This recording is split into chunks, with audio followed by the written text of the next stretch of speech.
Top quality और consistent performance के लिए सिर्फ सिल्वर पंप्स। टॉप क्वालिटी और कंसिस्टेंट परफॉर्मेंस के लिए सिर्फ सिल्वर पंप्स, नाम याद रखना। तर काय सांगाल, आज तुम्ही पाहणी करणार आहे दगलग्रस्त भागाची, नेमकी कशा पद्धतीने तुमची प्रक्रिया असणार आहे?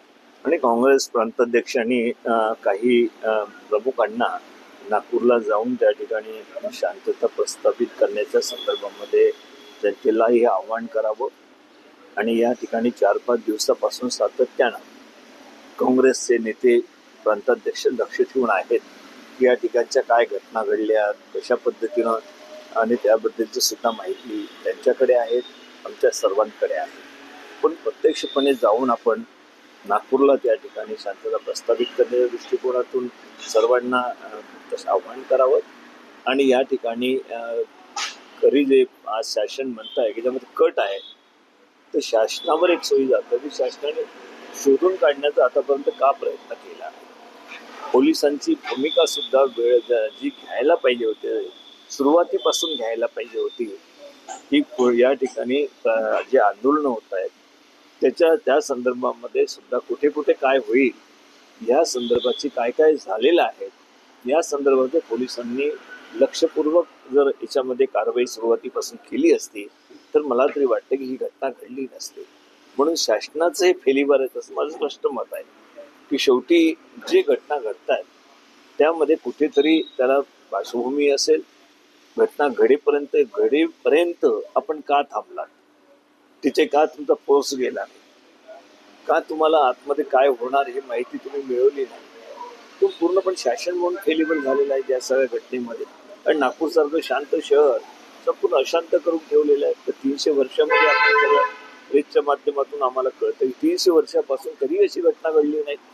आणि अशी घटना घडणं हे संपूर्ण राज्याच्या देशाच्या दृष्टिकोनात सुद्धा दुर्दैव आहे की मुख्य स्थानी असलेले नागपूर, इतकं शांत असलेलं नागपूर अशांत कसं झालं.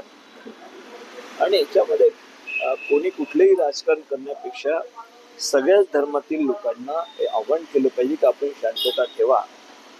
आणि काही लोक याच्यामध्ये जे गुन्हेगार असतील ते सुरुवातीपासून त्या सगळ्या गुन्हेगारावर योग्य ती कारवाई सुद्धा झाली पाहिजे. परंतु काही लोकांना कारवाई करायची, काही लोकांना सोडवून द्यायचं, अशा प्रकारची भूमिका सुद्धा घेणं मला तरी वाटतं की पोलिसांच्या दृष्टिकोन योग्य नाही. ते वातावरण शांत करण्यासाठी अधिक परिश्रमाचं होईल असं मला वाटतं. सर, आपण हिंसाचार भागामध्ये पाहणी करण्यासाठी जाणार आहात का? पोलिसांशी भेटणार आहात का? त्यांनी काही वेळ दिली?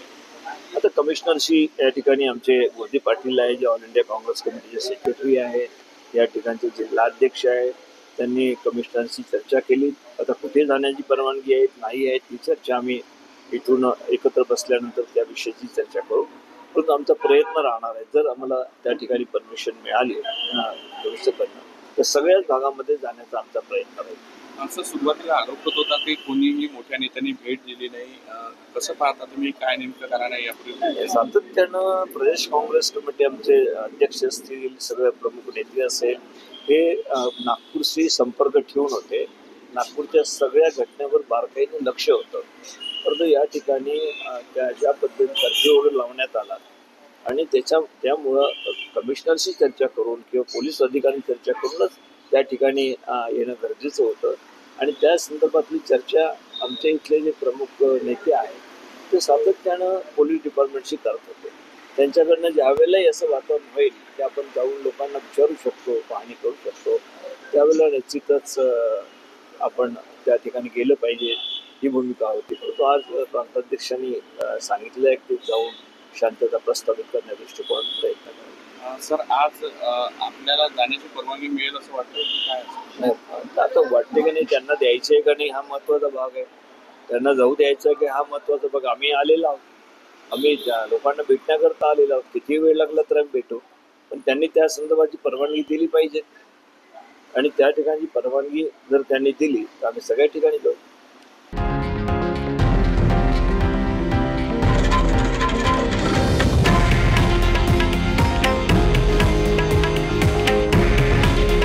हे आहे देशातील नंबर 1 न्यूज नेटवर्क आणि आपण पाहत आहात TV9 मराठी. काळजी तुमची, हित महाराष्ट्राचं.